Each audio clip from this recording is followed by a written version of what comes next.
जय हिंद दोस्तों, आपके YouTube channel Sanju with study पे आपका स्वागत है। तो चलिए, आज मैं बिहार पुलिस ड्राइवर के लिए 4361 पोस्ट के लिए मैं प्रैक्टिस सीट नंबर 7 करवाने वाला हूँ। और क्वेश्चन नंबर यहाँ से शुरुआत होगा, समान ज्ञान एवं समसामयिक मुद्दे। तो चलिए देखते हैं क्वेश्चन नंबर 1। क्वेश्चन नंबर 1 क्या कहता है? क्वेश्चन नंबर 1 कहता है, भारत के निम्न राज्यों में से किसे चीनी का कटोरा कहा जाता है? तो भारत में किस राज्य को चीनी का कटोरा कहा जाता है? तो उत्तर प्रदेश को कहा जाता है। ठीक है, क्योंकि यहाँ सबसे ज़्यादा उत्पादन होता है। ठीक है, भारतीय वन अनुसंधान संस्थान स्थित है। तो भारतीय वन अनुसंधान संस्थान कहाँ स्थित है? तो आंसर हो जाएगा डी, देहरादून में। ठीक है, क्वेश्चन नंबर 3। क्वेश्चन नंबर 3 क्या कहता है? यूनेस्को का मुख्यालय कहाँ स्थित है? तो यूनेस्को का मुख्यालय पेरिस में स्थित है। ठीक है, यूनेस्को का मुख्यालय पेरिस में स्थित है। प्रश्न संख्या 4। 1936 में अखिल भारतीय किसान सभा AIKS की स्थापना बिहार में किसके नेतृत्व में हुई थी? तो यह हुई थी, आंसर हो जाएगा सी, स्वामी सहजानंद सरस्वती के नेतृत्व में हुई थी। ठीक है, प्रश्न संख्या 5। प्रश्न संख्या 5 क्या कहता है? हिस्टोरिका नामक प्रसिद्ध रचना किसकी है? तो किसकी है? हेरो। इसका आंसर हो जाएगा सी, हेरोडोटस की। ठीक है, प्रश्न संख्या 6। बिहार के किस क्षेत्र में बाढ़ का प्रकोप अधिक होता है? तो यह होता है उत्तर बिहार में। उत्तर बिहार में। ठीक है, प्रश्न संख्या 7। प्रश्न संख्या 7 क्या कहता है? बिहार के कितने प्रतिशत भूभाग पर अति सघन वन है? इसका आंसर हो जाएगा सी, 0.35। ठीक है, प्रतिशत। बिहार के कितने प्रतिशत भूभाग पर अति सघन वन है? तो यह हो जाएगा 0.35%। प्रश्न संख्या 8। भारत में बिहार का जिसके उत्पादन में विशिष्टीकरण है वह कौन है? तो इसका आंसर हो जाएगा सी, लीची, जो कि विशिष्टीकरण है। ठीक है, आगे प्रश्न संख्या 9। हल्दी पौधे की किस भाग से प्राप्त की जाती है? तो हल्दी के पौधे से किस भाग? तना से प्राप्त की जाती है। हल्दी पौधे के किस भाग से प्राप्त की जाती है? तना से की जाती है। प्रश्न संख्या 10। किस वर्ष बिहार प्रांतीय किसान सभा का गठन किया गया था? तो कब किया गया था? तो ये आंसर हो जाएगा सी, 1929 में। किस वर्ष बिहार प्रांतीय किसान सभा का गठन किया गया था? 1929 में। ठीक है, प्रश्न संख्या 11। प्रश्न संख्या 11 क्या कहता है? डॉल्फिन को निम्न में से किस वर्ग में वर्गीकृत किया जाता है? तो यह किया जाता है, आंसर हो जाएगा बी, स्तनधारी के रूप में। ठीक है, प्रश्न संख्या 12। प्रश्न संख्या 12 क्या कहता है? ब्रह्मांड में सर्वाधिक पाया जाने वाला तत्व कौन सा है ब्रह्मांड में? तो ब्रह्मांड में सर्वाधिक आंसर हो जाएगा ए, हाइड्रोजन पाया जाता है। ठीक है, प्रश्न संख्या 13। C614 तथा N714 का उदाहरण है। तो यह किसका उदाहरण है? आंसर हो जाएगा बी, समभारिका। ठीक है, भारिक मतलब भार, यानी कि समान भार, यानी समान द्रव्यमान। तो ऊपर वाले क्या होते हैं? द्रव्यमान दर्शाते हैं। ठीक है, और नीचे वाले संख्या दर्शाते हैं। ठीक है, आगे प्रश्न संख्या 14। भारी जल का अनुभार है। तो भारी जल का अनुभार है, इसका आंसर हो जाएगा ए, कितना हो जाता है? 20। ठीक है, प्रश्न संख्या 15। प्रश्न संख्या 15 क्या कहता है? चुंबकत्व पर आधारित चिकित्सकीय तकनीक है। तो इसका आंसर हो जाएगा बी, MRI है। MRI है जो कि प्योर मैग्नेटिक पे काम करता है। ठीक है, यानी चुंबकत्व पर काम करता है। प्रश्न संख्या 16। अपसरप तरंगों की आवृत्ति होती है। तो अपसरप तरंगों की आवृत्ति होती है 20 हर्ट्ज से कम। अपसरप का मतलब 20 हर्ट्ज से कम। प्रश्न संख्या 17। वर्षा की बूंदे गोल होने का कारण है। थे वर्षा की बूंद गोल होने का क्या कारण है? इसका आंसर हो जाएगा बी, जल का पृष्ठ नाप। ठीक है, प्रश्न संख्या 18। प्रश्न संख्या 18 क्या कहता है? विद्युत शक्ति का मात्रक है। विद्युत शक्ति का मात्रक है, तो इसका आंसर हो जाएगा ए, वाट। ठीक है, प्रश्न संख्या 19। निम्न में से केंद्र सरकार की कौन सी योजना भारत के मुख्य शहरों के विकास से संबंधित है? तो इसका आंसर हो जाएगा डी अमृत अमृत योजना निम्न में से केंद्र सरकार की कौन सी योजना भारत के मुख्य शहरों के विकास से संबंधित है? तो यह अमृत योजना है। ठीक है। अरे प्रश्न संख्या 20, प्रश्न संख्या 20 क्या कहता है? यदि भारत में विदेशी मुद्रा की मांग बढ़ जाती है तो भारतीय मुद्रा रुपये का क्या कहलाता है? यह ए अवमूल्यन हो जाता है। ठीक है, अवमूल्यन हो जाता है। प्रश्न संख्या 21, वर्ष 2011 की जनगणना के अनुसार भारत का दूसरा सर्वाधिक जनसंख्या वाला शहर है। तो इसका आंसर हो जाएगा ए दिल्ली। ठीक है, 2011 की जनगणना के अनुसार भारत का दूसरा सर्वाधिक जनसंख्या वाला शहर दिल्ली है। ठीक है। प्रश्न संख्या 22, प्रश्न संख्या 22 क्या कहता है? भारत की राजकोषीय नीति किसके द्वारा प्रतिपादित की जाती है? तो इसका आंसर हो जाएगा सी वित्त मंत्रालय के द्वारा। ठीक है, भारत की राजकोषीय नीति किसके द्वारा प्रतिपादित की जाती है? तो वित्त मंत्रालय के द्वारा की जाती है। ठीक है। प्रश्न संख्या 23, तो 1991 में भारत में आर्थिक सुधारों को अपनाने का मुख्य व तत्कालीन कारण क्या था? तो इसका आंसर हो जाएगा सी, इसका आंसर हो जाएगा सी भुगतान संतुलन का संकट। ठीक है, 1991 में भारत में आर्थिक सुधारों को अपनाने का मुख्य व तत्कालीन कारण क्या था? भुगतान संतुलन का संकट। ठीक है। प्रश्न संख्या 24, प्रश्न संख्या 24 क्या कहता है? बांग्लादेश की सीमा से लगने वाला भारत का सबसे बड़ा राज्य कौन सा है? तो इसका आंसर हो जाएगा पश्चिम बंगाल। इसका आंसर हो जाएगा पश्चिम बंगाल। ठीक है। प्रश्न संख्या 25, भारतवर्ष का न्यूनमती तेल शोधक कारखाना स्थित है। तो इसका आंसर हो जाएगा सी। प्रश्न संख्या 26, प्रश्न संख्या 26 क्या कहता है? निम्न में से कौन सी रबी फसल नहीं है? निम्न में से कौन सी रबी फसल नहीं है? इसका आंसर हो जाएगा धान। धान है जो रबी फसल नहीं है, यानी कि और बाकी 3 रबी फसल है। सरसों भी है और गेहूं भी है और चना भी है। ये सब क्या है? रबी फसल है। ठीक है। आगे प्रश्न संख्या 27, पश्चिम बंगाल में होने वाले मानसून पूर्व की वर्षा को कहते हैं, क्या कहते हैं? तो इसका आंसर हो जाएगा डी काल बैसाखी।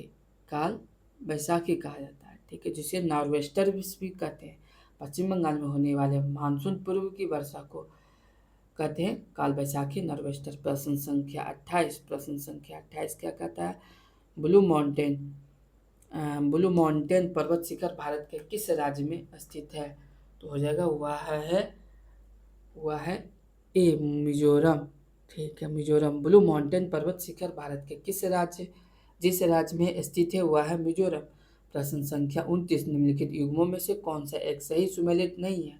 इसका आंसर हो जाएगा ए साइकन रेल सुरंग चीन में नहीं है। ठीक है। पेट्रोनस टावर मलेशिया में है। अप्पालेचियन पथ संयुक्त राष्ट्र अमेरिका में है और रोंगन बांध तजाकिस्तान में है। ठीक है। प्रश्न संख्या 30, प्रश्न संख्या 30 क्या कहता है? केप ऑफ गुड होप उत्तमाशा अंतरीप को किसने खोजा था? तो किसने खोजा था? बार्थोलोम्यू डियाज ने खोजा था। इसका आंसर हो जाएगा सी केप ऑफ गुड होप उत्तमाशा अंतरीप को किसने खोजा था? बार्थोलोम्यू डियाज ने खोजा था। प्रश्न संख्या 31, 7 पहाड़ियों का शहर किसे कहा जाता है? तो 7 पहाड़ियों का शहर आंसर हो जाएगा ए रोम को कहा जाता है। ठीक है। प्रश्न संख्या 32, प्रश्न संख्या 32 क्या कहता है? प्रश्न संख्या 32 क्या है? कब बिहार पहली बार ब्रिटिश शासित भारत के तहत बंगाल प्रेसिडेंसी से अलग हुआ था? तो इसका आंसर हो जाएगा ए, यानी कि 1912 में। ठीक है। प्रश्न संख्या 33, भूपट्टी में सर्वाधिक पाया जाने वाला खनिज कौन सा है? इसका आंसर हो जाएगा डी फेल्सपार। भूपट्टी में सर्वाधिक पाया जाने वाला खनिज कौन सा है? फेल्सपार। प्रश्न संख्या 34, प्रश्न संख्या 34 क्या कहता है? भारत में दल विहीन लोकतंत्र की परिकल्पना किसने प्रस्तावित की थी? तो इसका आंसर हो जाएगा बी जयप्रकाश नारायण ने की थी। भारत में दल विहीन लोकतंत्र की परिकल्पना किसने प्रस्तावित की थी? जयप्रकाश नारायण ने की थी। प्रश्न संख्या 35, सरकारिया आयोग संबंधित है। तो सरकारिया आयोग संबंधित है इसका आंसर हो जाएगा सी, केंद्र राज्य संबंधों से। ठीक है, सरकार या आयोग संबंधित है केंद्र राज्य संबंधों से। ठीक है, क्वेश्चन नंबर प्रश्न संख्या 36। प्रश्न संख्या 36 क्या कहता है? प्रश्न संख्या 36 क्या कहता है? भारतीय संविधान में संशोधन का प्रावधान किस अनुच्छेद में है? तो संशोधन का प्रावधान किस अनुच्छेद में है? तो यह हो जाएगा आंसर अनुच्छेद 368 में। भारतीय संविधान में संशोधन का प्रावधान किस अनुच्छेद में है? तो इसका आंसर हो जाएगा सी, अनुच्छेद 368 में। ठीक है, प्रश्न संख्या 37, संपत्ति के अधिकार को किस संविधान संशोधन द्वारा हटाया गया? इसका आंसर हो जाएगा सी, 44 में संविधान संशोधन के द्वारा हटाया गया। ठीक है, प्रश्न संख्या 38, वंदे मातरम का अंग्रेजी में अनुवाद किसने किया था? तो इसका आंसर हो जाएगा सी, श्री अरविंदो घोष ने किया था। वंदे मातरम में अंग्रेजी का अनुवाद किसने किया था? तो श्री अरविंदो घोष ने किया था। ठीक है, प्रश्न संख्या 39, पंचायतों, नगर निगमों और नगर पालिकाओं के चुनाव हेतु संबंधित क्षेत्र को छोटे छोटे निर्वाचन क्षेत्रों में विभाजित किया जाता है जो कहलाते हैं। तो इसका आंसर हो जाएगा वार्ड कहलाते हैं। क्या कहलाते हैं? वार्ड कहलाते हैं। ठीक है, प्रश्न संख्या 40, प्रश्न संख्या 40 क्या कहता है? यानी निम्न में से भारत के किस राज्य में द्विसदनीय व्यवस्थापिका है? तो इसका आंसर हो जाएगा डी, बिहार में। निम्न में से भारत के किस राज्य में द्विसदनीय व्यवस्थापिका है? तो बिहार में। प्रश्न संख्या 41, उच्चतम न्यायालय के न्यायाधीश के अवकाश ग्रहण की उम्र है कितनी है? आंसर हो जाएगा सी, 65 वर्ष। ठीक है, उच्चतम न्यायालय के न्यायाधीश के अवकाश ग्रहण की उम्र है 65 वर्ष। ठीक है, क्वेश्चन प्रश्न संख्या 42, प्रश्न संख्या 42 क्या कहता है? संघ के कार्यकारिणी का संवैधानिक प्रमुख है। तो इसका आंसर हो जाएगा ए, राष्ट्रपति। कौन है? राष्ट्रपति है। संघ के कार्यकारिणी का संवैधानिक प्रमुख है राष्ट्रपति। प्रश्न संख्या 43, राष्ट्रपति को अध्यादेश जारी करने की शक्ति वर्णित है। तो इसका आंसर हो जाएगा ए, अनुच्छेद 123 में है। राष्ट्रपति को अध्यादेश जारी करने की शक्ति वर्णित है अनुच्छेद 123 में। ठीक है, प्रश्न संख्या 44, प्रश्न संख्या 44 क्या कहता है? पंचशील का प्रतिपादन किस वर्ष में हुआ था? तो पंचशील का प्रतिपादन आंसर हो जाएगा ए, 1954 में हुआ। पंचशील का प्रतिपादन किस वर्ष में हुआ? 1954 में। प्रश्न संख्या 45, इंकलाब जिंदाबाद का नारा किसने दिया था? तो इंकलाब जिंदाबाद का नारा भगत सिंह ने दिया था। इसका आंसर हो जाएगा डी, भगत सिंह ने दिया था। ठीक है, प्रश्न संख्या 46, प्रश्न संख्या 46 क्या कहता है? हिंदुस्तान सोशलिस्ट रिपब्लिकन एसोसिएशन की स्थापना की। तो इसका आंसर हो जाएगा डी, चंद्रशेखर आज़ाद ने हिंदुस्तान सोशलिस्ट रिपब्लिकन एसोसिएशन की स्थापना की। तो ये चंद्रशेखर आज़ाद ने। प्रश्न संख्या 47, समाचार पत्र राष्ट्रगुप्ता सच बताने वाला का संबंध निम्नलिखित में से किस धर्म के सुधारों से था? इसका आंसर हो जाएगा डी, पारसी। ठीक है, आंसर हो जाएगा डी, पारसी। प्रश्न संख्या 48, शिवाजी और जयसिंह के मध्य पुरंदर की संधि किस वर्ष में हुई थी? तो इसका आंसर हो जाएगा ए, 1665 ईस्वी। ठीक है, शिवाजी और जयसिंह के मध्य पुरंदर की संधि किस वर्ष में हुई? 1665 ईस्वी में। प्रश्न संख्या 49, जौनपुर शहर की स्थापना किसने की थी? तो जौनपुर शहर की स्थापना आंसर हो जाएगा बी, फिरोज शाह तुगलक ने की थी। ठीक है, फिरोज शाह तुगलक ने की थी। प्रश्न संख्या 50, प्रश्न संख्या 50 क्या कहता है?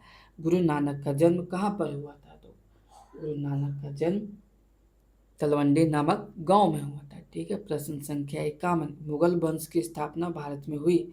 तो मुगल वंश की स्थापना भारत में 1526 में हुई थी। ठीक है, मुगल वंश की स्थापना भारत में हुई थी 1526 में। ठीक है, प्रश्न संख्या 52 क्या कहता है? मार्को पोलो किस देश की वासी था? तो मार्को पोलो किस देश का वासी था? इसका आंसर हो जाएगा डी, इटली का था। ठीक है, मार्को पोलो इटली का था। प्रश्न संख्या 53, कुतुब मीनार के प्रवेश द्वार को जाना जाता है। तो कुतुब मीनार के प्रवेश द्वार को जाना जाता है? इसका आंसर हो जाएगा सी, हलवाई दरवाजा। हलवाई दरवाजा। प्रश्न संख्या 54। प्रश्न संख्या 54 क्या कहता है? कलहन द्वारा रचित राजतरंगिणी है, तो क्या है? इसका आंसर हो जाएगा भी, कश्मीर का इतिहास का वर्णन है कलहन द्वारा रचित राजतरंगिणी में। ठीक है। प्रश्न संख्या 55। प्रश्न संख्या 55 में सांची स्तूप मूल रूप से किस मौर्य शासक ने बनवाया था? तो हो जाएगा इसका आंसर सी, अशोक ने। ठीक है। प्रश्न संख्या 56। प्राचीन मगध राज्य की प्रथम राजधानी कौन सा शहर था? तो इसका आंसर हो जाएगा डी, ठीक है, राजगीर। प्रश्न संख्या 57। प्रश्न संख्या 57 क्या? सिंधु घाटी की सभ्यता किस लिए प्रसिद्ध है? तो सिंधु घाटी की सभ्यता, इसका आंसर हो जाएगा बी, गेहूं की खेती के लिए। ठीक है। प्रश्न संख्या 58। हड़प्पा के लोग किस धातु का उपयोग नहीं जानते थे? इसका आंसर हो जाएगा डी, लौह, यानी लोहा। हड़प्पा के लोग किस धातु का उपयोग नहीं जानते थे? लोहा का। ठीक है। प्रश्न संख्या 59। प्रश्न संख्या 59 क्या कहता है? भारत के पहले विश्व शांति केंद्र का उद्घाटन कहाँ पर किया गया था? तो इसका आंसर हो जाएगा गुरुग्राम में। गुरुग्राम में भारत के पहले विश्व शांति केंद्र का उद्घाटन कहाँ पर किया गया? गुरुग्राम में। प्रश्न संख्या 60। प्रश्न संख्या 60 में आ जाते हैं। ठीक है। प्रश्न संख्या 60 क्या कहता है? 11वें अंतर्राष्ट्रीय योग दिवस 21 जून 2025 की थीम क्या थी? तो क्या थी? इसका आंसर हो जाएगा B, yoga for one earth one health. 11वें अंतर्राष्ट्रीय योग दिवस 21 जून 2025 की थीम क्या है? Yoga for one earth one health. अब यहाँ से आपको 20 क्वेश्चन मोटर वाहन अधिनियम एवं नियमावली तथा यातायात नियम एवं संकेत के प्रश्न मिलेंगे। ठीक है। तो देखते हैं, अब चलते हैं, देखते हैं क्या है। प्रश्न संख्या 61 क्या कहता है? निम्न में से ओवरटेक कहाँ नहीं कर सकते? तो ओवरटेक कहाँ नहीं कर सकते? यह हो जाएगा ऊपर, इसका आंसर हो जाएगा डी, उपयुक्त सभी सड़क की स्थिति साफ दिखाई नहीं देने पर, घुमावदार मोड़ पर, ऊंची चढ़ाई या अंधेरी सुरंग से गुजरने पर। ठीक है। प्रश्न संख्या 62। प्रश्न संख्या 62। प्रश्न संख्या 62 क्या कहता है? निम्नांकित यातायात संकेत का क्या अर्थ है? इसका आंसर हो जाएगा सी, इस स्थान का हॉर्न बजाना मना है। इससे संकेत है हॉर्न बजाना मना है। ठीक है। प्रश्न संख्या 53। प्रश्न संख्या 53 क्या कहता है? निम्नांकित यातायात संकेत का क्या अर्थ है? तो यातायात संकेत का क्या अर्थ है? तो इसका आंसर हो जाएगा डी, यहाँ पर चौड़ाई 2 मीटर है। 2m का मतलब यहाँ पर चौड़ाई 2 मीटर है। ठीक है। प्रश्न संख्या 64। प्रश्न संख्या 64 क्या कहता है? यातायात चिन्ह का क्या मतलब है? चिन्ह का क्या मतलब, यानी इस चिन्ह का क्या मतलब है?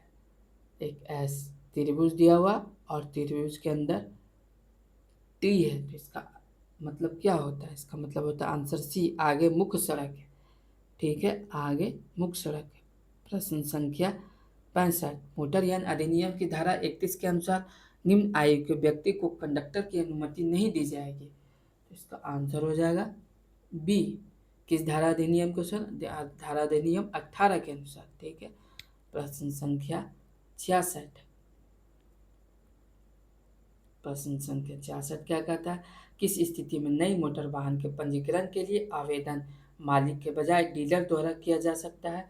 तो इसका आंसर हो जाएगा बी, यदि नया मोटर वाहन इस राज्य में पंजीकृत किया जा रहा है जहां डीलर स्थित है। ठीक है। प्रश्न संख्या 67। प्रश्न संख्या 67 क्या कहता है? सड़क पर जेब्रा क्रॉसिंग का निशान क्या दर्शाता है?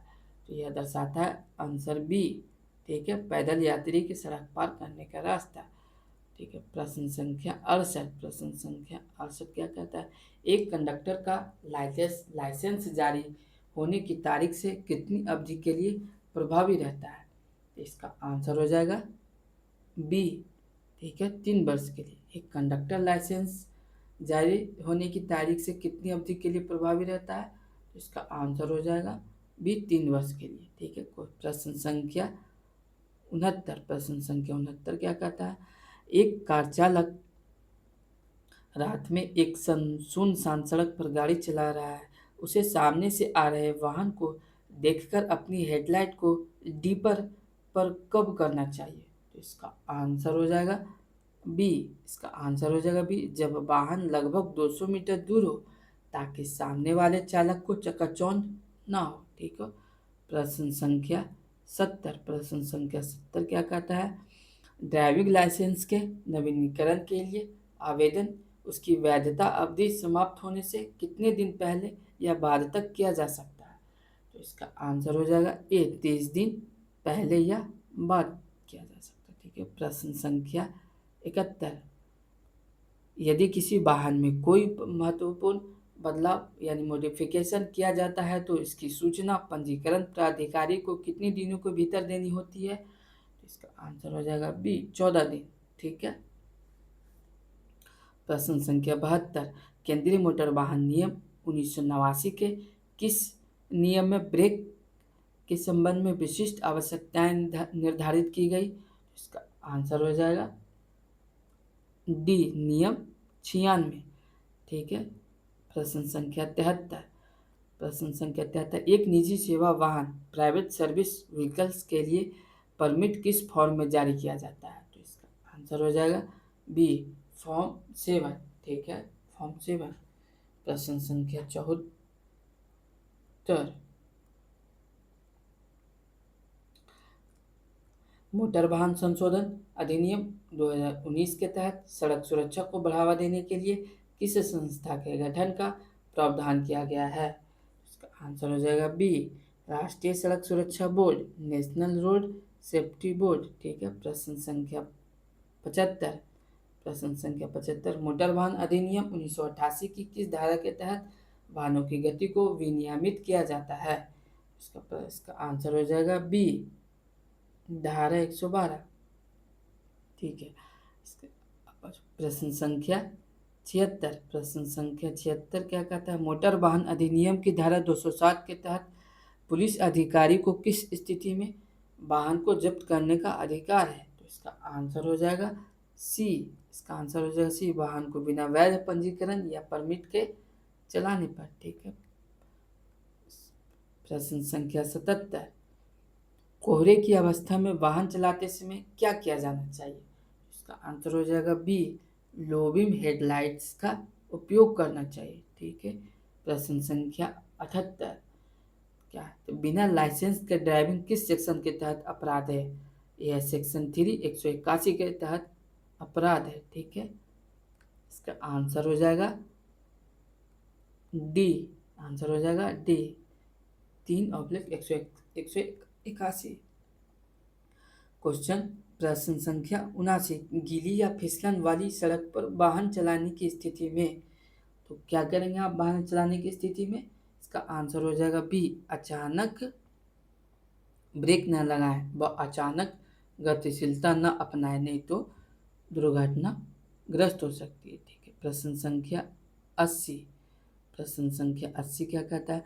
मियाद मुक्त बीमा के साथ वाहन चलाने की स्थिति में क्या करोगे? इसका आंसर हो जाएगा बी वाहन बिल्कुल नहीं चलाना चाहिए। मियाद मुक्त बीमा के साथ वाहन चलाने की स्थिति में अब वाहन बिल्कुल नहीं चलाना चाहिए। ठीक है। प्रश्न संख्या 81, जो कि आपको वाहनों के पार्ट पुर्जे लुब्रिकेंट के रखरखाव से संबंधित प्रश्न मिलेंगे। प्रश्न संख्या 81, 6 सिलेंडर इंजन के लिए बिना डिस्ट्रीब्यूटर वाले इग्निशन सिस्टम में इग्निशन कॉइल की संख्या होती है, तो यह कितनी होती है? कॉइल की संख्या होती है, इसका आंसर हो जाएगा सी 6 होती है। ठीक है। प्रश्न संख्या 82, व्हीकल में कैस्टर कोण लगभग कितना होता है? तो इसका आंसर हो जाएगा ए 2 डिग्री से 8 डिग्री तक। ठीक है। प्रश्न संख्या 83, प्रश्न संख्या 83 क्या कहता है? एक टायर व्हील के किस भाग में बैठता है? एक टायर व्हील के किस टायर में बैठता है? रिम। ठीक है। प्रश्न संख्या 84, ड्राइव सिस्टम का प्रयोग होता है। ड्राइव सिस्टम का प्रयोग होता है उपरोक्त सभी डी में, फैक्ट्री में भी और ट्रांसपोर्ट सिस्टम में भी और टेक्सटाइल मिल में भी। प्रश्न संख्या 85,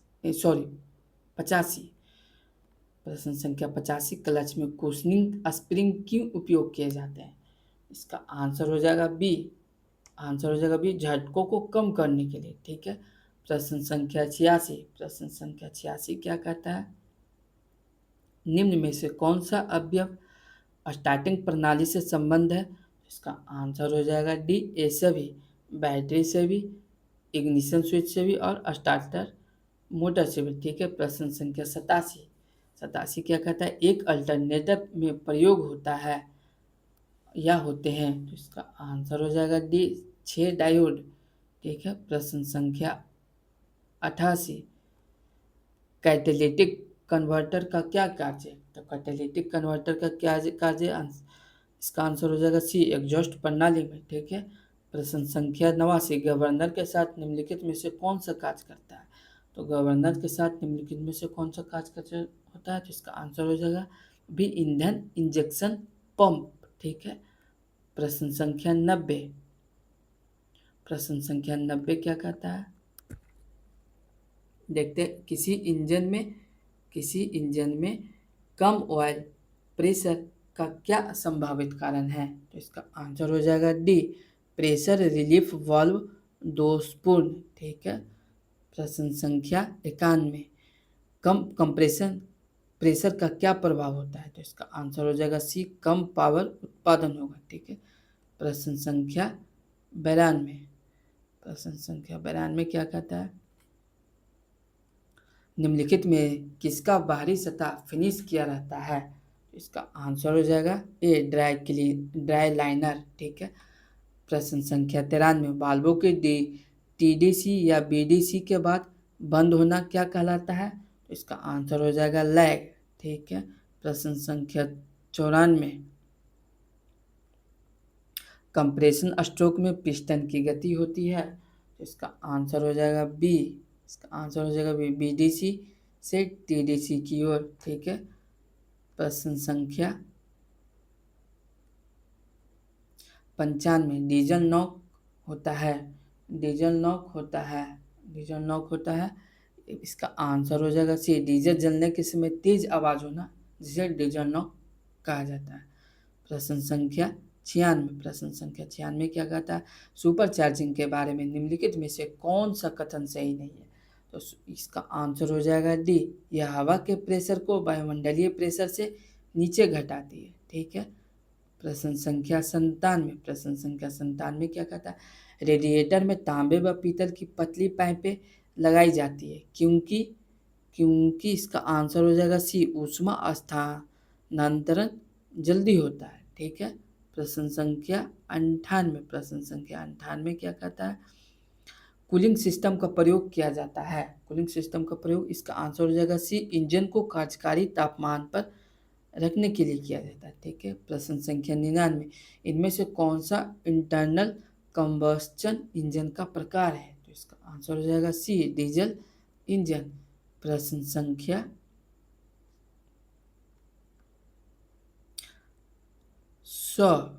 संख्या 100, मल्टी सिलेंडर कंप्रेसर में पिस्टनों की संख्या होती है, तो क्या होती है? 2 से अधिक होती है। ठीक है। तो जय हिंद दोस्तों, मैं यहीं तक समाप्त करता हूँ और चैनल को लाइक एंड सब्सक्राइब जरूर करें। और जो भी प्रॉब्लम हो आपको आप कमेंट सेक्शन में बता सकते हैं, मैं उसका आंसर जरूर दूंगा।